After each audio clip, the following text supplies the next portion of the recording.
টমেটোর এই পরোটাটা আপনারা ট্রাই করতে পারেন বাসায়। এই পরোটাটা বেবিদের জন্য রেডি করতে পারেন।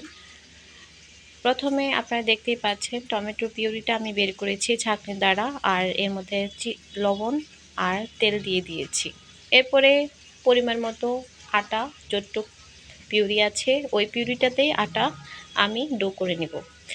এরপরে যেটা করব, রেস্টে রাখার কালীন আমি একটা ডিমের, যেভাবে আমরা ডিম পেঁয়াজ টেয়াজ দিয়ে ভাজি ওভাবে আপনাদের পছন্দ অনুযায়ী পেঁয়াজ কাঁচামরিচ দিয়ে লবণ টবণ দিয়ে রেডি করে রাখবেন।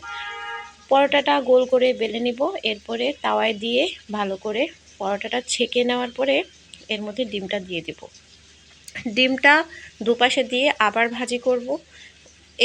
এই পিঠ ওই পিঠ ভাজার পরে যখন ডিমটা ভালো কুক হয়ে যাবে এরপরে এটা নামিয়ে ফেলব। এখানে যেটা আমি বলতে চাচ্ছি, আমি আসলে ভিডিও করার জন্য পরোটাটা একটু আমার পুড়ে গিয়েছিল, তাওয়ায় লেগে গিয়েছিল। আপনারা একটু স্লো করবেন ভাজার ক্ষেত্রে, তাহলে সুন্দর হবে। এখানে আরেকটা আমি দেখাচ্ছি, সেটা হচ্ছে আমার বেবির জন্য জাস্ট ডিম ছাড়ে আমি এটা করেছি। টমেটোর